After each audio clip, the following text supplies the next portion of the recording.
Welcome to the Fueling Fire podcast, the first and best nutrition podcast for first responders. We bring in the wellness experts who know the fire service, but can break down the science so that you don't have to. This podcast will help you eat better when you don't have time, money, or energy. I'm Megan Lautz, a civilian dietitian obsessed with helping firefighters boost energy and lose body fat while on shift work without the stress. Let's get into the podcast. Welcome back to the Fueling Fire podcast. Today we are talking about one of the hottest topics in firefighter nutrition. And this topic was voted for through my Instagram stories at rescue.rd to see which topic were you guys most interested in hearing for the third podcast of Fueling Fire. And that topic is caffeine and energy drinks. And I'm going to have to try my hardest to keep this to 15 minutes, y'all, because usually I could take this out for like an hour tangent. Not really, but maybe. It depends on the day. It depends on the station, right? And listen, I would be a really bad first responder dietitian if I just told you guys to cut out caffeine entirely, right? That's not realistic, okay? And also caffeine is a tool, right? We have research to support that caffeine can help boost cognitive performance, physical performance. So it is something that you can use to improve your workouts or get through a long shift, right? Or if you're coming off shift, through daddy or mommy daycare the next day, right? But most of my first responders are not using caffeine like necessarily as a specific tool for boosting performance. They're using it as a lifeline, right? They're using it to survive these really long shifts, to pick up that extra overtime, to pick up the side job, to make sure they're watching their kids and being involved with them, right? And that lifeline can become an issue because it's excess, right? You're doing too much of it. So let's talk today about what's realistic goals for caffeine, how to use it, what products are good, better, best, and go from there, right? So with that, the recommendation that I have for caffeine is based off an FDA recommendation of about 400 milligrams per day. Okay, so 400 milligrams per day is roughly 30 to 40 ounces of coffee total in a day, which I, the civilian who mostly sleeps at night when her 6-month-old daughter is not waking her up, I think that's reasonable, right? The guys running 4 to 5 calls after midnight tell me that's rookie numbers, okay? So if you're in that camp, why are we going with 400 milligrams per day? Because when we go over that number per day, typically the side effects are worse. And the side effects of caffeine are insomnia, so difficulty sleeping, potentially like heart palpitations and arrhythmias if done again in excess, particularly if they're paired with things like fat burners or other things that are high in caffeine as well. And then also anxiety, which a lot of my first responders are like, my caffeine intake can impact my anxiety. And then they reduce it and they're like, oh no. So yes, caffeine can definitely impact your sleep and your anxiety, right? Especially if you're overdoing it. So that's why we try to keep it around or under 400 milligrams per day. Now, keep in mind, this is an average. Like this is an average number that works for most people. Some people are going to need less, and some people might be able to get away with a little bit more, especially if you're a bigger, taller guy, right? Now, with that, there are some situations where we actually lower this recommendation to 200 milligrams or less per day. And those are typically with different medical conditions. So the big ones that I think are most relevant for first responders are high blood pressure, which we have research to support that there's about 77, I think it's like 77, 78% of firefighters, particularly over the age of 50, have high blood pressure. And high blood pressure is one of those situations where we do recommend reducing caffeine intake to under 200 milligrams, especially if we're noticing that it's very responsive to that. So if your blood pressure is high and not necessarily controlled, then we want to reduce our caffeine intake. I know it sucks, but here we are. Another situation is if you are pregnant. And I understand that there's not, maybe 3 to 10% of the fire service is females. But this is something I have to mention to reduce it under 200 milligrams once you start trying. And the reason for that is that a high intake of caffeine can reduce the likelihood of having or increase the likelihood of having a miscarriage or other issues in your fertility journey, which compounded with the fact that first responders in general struggle with that. We want to try and reduce that caffeine to make sure that that's not, creating an additive issue from a fertility standpoint. Caffeine directly crosses the placenta, which is why we reduce it to about 200 milligrams once you are pregnant. And then if you are considering having a baby, then we would start reducing that as soon as you're starting to think about it. And I have to mention this because, again, I know a lot of my female first responders are also on the energy drink train. And if you're doing 2, 3, 4 of those a day, yes, 4, I've seen it, I know it happens, then we need to consider that as well. And then the last, well, not the last, but one of the other big ones for reducing caffeine intake to 200 a day is acid reflux, right? So acid reflux or heartburn. So a lot of my firefighters think that this is just like heartburn is just when, your chest burns, right? But heartburn, acid reflux has other symptoms as well. It could just be stomach pain, like stomach pain right around where your ribs are, like, I'm not very descriptive. That's why, you guys are better at this than me. But right around where your ribs are is going to be, and you have stomach pain there. If you have like a raspy voice first thing in the morning, a sore throat first thing in the morning, maybe like a burning sensation kind of from that midsection to your throat, that can be acid reflux.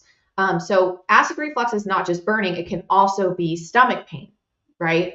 So if you're like, ooh, that's a couple of symptoms that I'm checking off there. A lot of times what I've noticed is that my firefighters are like, I have stomach pain in the morning and I just don't know why. My anxiety is not very good. My anxiety feels like it's out of control. And I'm like, what are you eating in the morning? And they're like 5 cups of coffee. And then I eat at lunch. That you're just pouring acid on the fire, right? So why does caffeine worsen acid reflux? Well, caffeine, along with a lot of other fun foods like chocolate, spearmint, citrus foods, tomatoes, a lot of food, like large meals, what those things do is lower the pressure of the lower esophageal sphincter, which when that pressure is lowered, it allows acid to basically splash back up into the esophagus. So that's what's acid. The foods can cause acid reflux, and caffeine is one of the major offenders.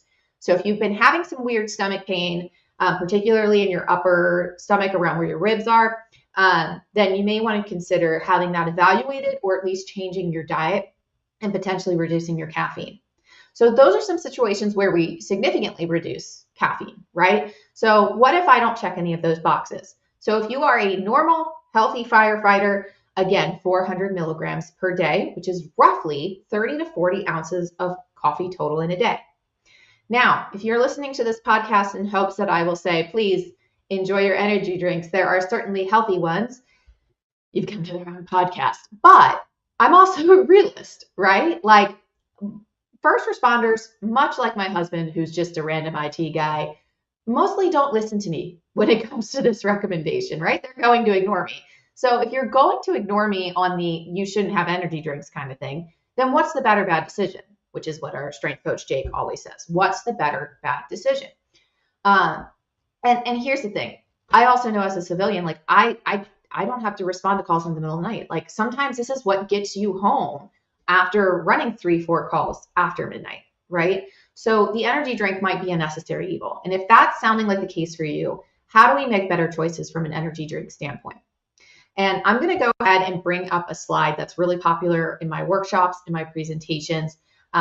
If you are listening to this podcast on like Spotify, Apple, go ahead over to YouTube and you can see what this slide looks like. But basically, the better bad decision when it comes to energy drinks is we are trying to keep these ideally under 200 milligrams, right? So the FDA recommendation includes a daily recommendation of under 400 milligrams total of caffeine in a day, but it also includes a recommendation per sitting. And the reason I say per sitting and not per serving is because some of these energy drinks have multiple servings in the can, and none of us are going by serving in the can, right? So in that case, keeping it under 200 milligrams per sitting is ideal. Now, the other factor here is that when you look at the research, and there's a recent publication in 2023 from the ISSN on a review of energy drinks. I will link it in the show notes. It's a great paper if you're a nerd. But the recommendation is around 3 milligrams per kilogram. So that means prior to workouts to improve physical performance. So what that means is if you are a 180-pound firefighter, which is roughly 81 kilograms, I think in math, that is roughly 250 milligrams of caffeine prior to working out. So this can be weight dependent as well, but I do like to give kind of rough numbers for people. So yes, slightly higher amounts may boost performance, but again, if you're not using this as a pre-workout or like something to boost your workout, then maybe we go for a lower dose. But we want to keep these under 200 milligrams. Now, I've gotten to the sad point in my career where I'm recommending Monsters and Red Bulls because they're half the caffeine of Bang, Celsius Heat, and Reign, right? Those are about 300 milligrams per can. And I have had many firefighters come to me saying, I heard you talk about caffeine, and I'm drinking 3 Bangs a day, 4 Bangs a day. I've seen 1,000 milligrams of caffeine, 1,200 milligrams of caffeine, 2,600 milligrams of caffeine in a day with some of my first responders. Okay, that's where we're going to start seeing side effects and issues with sleep. And when your sleep gets impacted, you reach for more caffeine the next day, right? So it becomes this cycle, right? So if I get a firefighter drinking 3 Bangs a day to drinking 3 Monsters a day, I'm not going to claim that I've made some magical health decision or health improvement for them, but I've effectively cut their caffeine in half without taking the behavior or the routine of having that energy drink 3 times throughout the day. So it's a stepping stone, right? I'm giving them a step on the ladder to get to that second store window rather than just saying, just cut out caffeine and deal with it, right? So that is the first stepping stone. If you're like, I'm overdoing these energy drinks, I know I am, but I don't know how to stop. We find an energy drink, or if it's coffee or some other high caffeinated beverage, then we find one that's half the caffeine, or at least a third of the caffeine of what we are currently doing. Now, there are other ones that I don't hate as much. I like Amino Energy, Jocko Go. Those clock in around 90 to 100 milligrams. So they're enough to wake you up, but they're not enough to like tranquilize a gorilla, which is what some of you guys are going for. So that's what we are looking at there from the energy drink perspective. Now, notice that the ones that I'm also recommending do actually have artificial sweeteners, and that's going to get some people upset here, right? Like, I thought artificial sweeteners were bad for me. The internet says it impacts my gut, it impacts my cardiovascular disease risk, my cancer risk. And when you really dig into the overall research, especially from a dose standpoint, it's marginal impacts, and if not enough to really say cut it out, right? So I'm not worried about artificial sweeteners. That's a whole nother podcast. But and if you look at this paper that was recently published, they actually say in the paper that there's not enough evidence to support cutting out artificial sweeteners, and in fact, going for the energy drinks in particular that are, no sugar, is probably a healthier or safer bet. I don't know if healthier, but in any case. So yes, the sugar-free options is what I would go for. And I would try to keep it under 200 milligrams, ideally under 150 milligrams per can. Chiefs and wellness pros, are your first responders struggling with nutrition because they just can't figure out how to apply it on shift work? Are they showing up to shift underhydrated and over-caffeinated? Do they struggle with body composition, high blood pressure, high cholesterol, high blood glucose, but don't know how to make the changes on shift that will actually move the needle? Then the Fueling Fire workshop is for you. These 4 to 6 hour workshops are designed for peer fitness trainers, company officers, academy instructors, or just general first responders who are looking to learn more about nutrition that they can apply immediately that day at the workshop. The Fueling Fire workshop provides practical strategies for packing a go bag, hydrating on the fire ground, preventing nutrition-related injuries in recruits, aka making sure they eat enough so that they don't pass out during PT. The Fueling Fire workshop is instructed by yours truly, Megan Lautz, a dietitian that has a proven 3-step framework to overhaul the basics, aka Nutrition 101, but in a way that you've never seen it done before for the fire service. The second part of the framework is igniting optimal performance. How do I hydrate? How do I pack a go bag? How do I optimize my energy levels on the fire ground realistically? The third step in the framework is igniting lifestyle changes. How do I eat healthier with fast food? What can I make for dinner? How do I change the environment at the station? Practical strategies that can help your first responders eat better themselves and promote long-term changes in your overall department. Plus, if you book by February 28th, you get the Quick Bites videos for free. This is a $1,300 value that extends or prolongs the life of the Fueling Fire workshop. These are 12 10-minute videos that you can add into your learning management software, aka Target Solutions, with quick tips on how first responders can eat healthier on shift that day. Go to rescuerd.com to book a discovery call today. So again, I'm not claiming that these energy drinks are healthy for you, right? But I also understand that this is something that maybe needed to get through a really long shift, right? Or to get you home and to watch the kids or do the side job, right? So we want to try and use these as needed. But once we start using them as a crutch, it's starting to become 2, 3, 4 a day. Then we need to reassess our lifestyle. And sometimes this is where we pull, a therapist into the mix to kind of help you work through that. I know I'm personally doing that right now. I have a tendency to overschedule myself. I love working with firefighters, so I'm like, why not work all the time? And that becomes an issue for me. So going to therapy is helping me set boundaries and a schedule so that I don't overwork myself.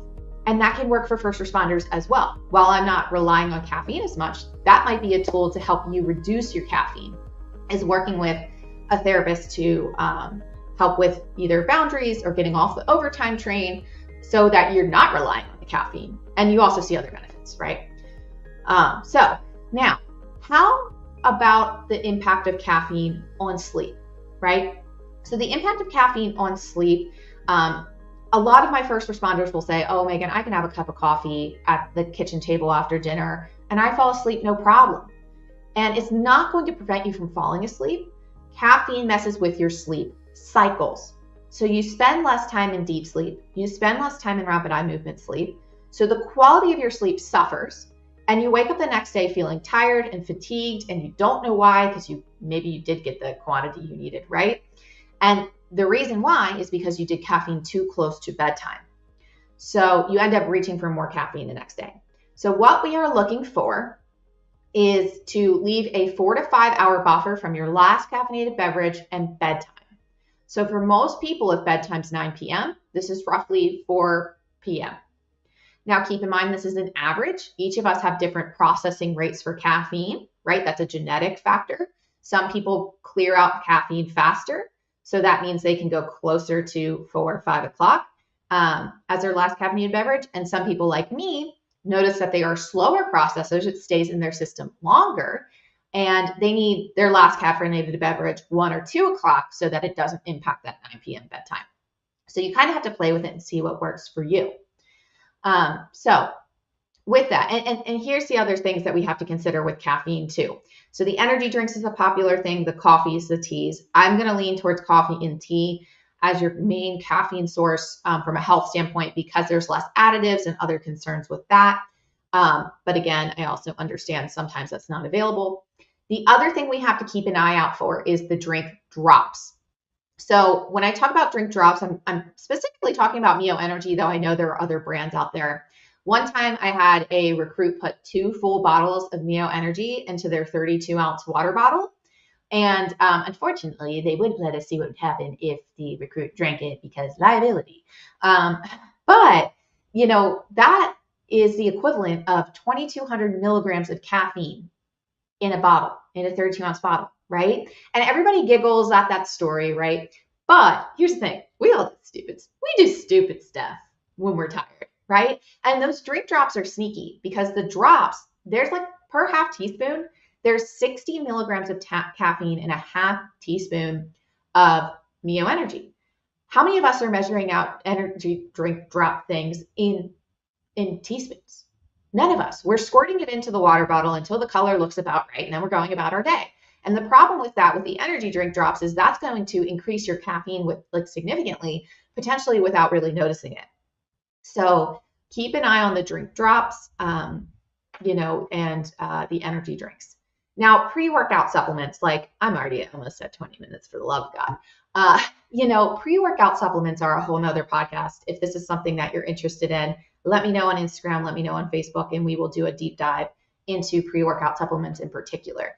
But they're going to fall into the same category roughly as energy drinks, trying to keep it around 200 milligrams and not double scooping it, kind of thing. And the last thing I have to mention with caffeine is that a lot of my firefighters are using caffeine as a lifeline because they are not paying attention to what they are eating during the day. And yes, quality is a factor, but I'm actually talking about quantity. So when I say quantity, I mean like there's a lot of firefighters I've worked with who are skipping meals and skipping snacks. And that's actually part of the reason that there's 2-3 plates at dinner, right? Is calls they got stuck out on calls. They got distracted around the house, and next thing you know, they haven't eaten all day. And then they wonder why their energy levels are horrible. But here's the thing, is caffeine does not provide energy in the form of calories. It reduces the feeling of fatigue. And what that means is that over the course of the day, sleep pressure builds, which means adenosine is building up in the brain. And that's what makes you feel tired and groggy and struggle to get through the day. Now, if you have some caffeine actually kicks adenosine out of the way and reduces that feeling of fatigue. So it helps with alertness, but it doesn't provide your body physical energy. So if you are having trouble with your energy levels, the first thing that we do is try and get you to have more regular meals and snacks, and make sure you eat a carb before your workout.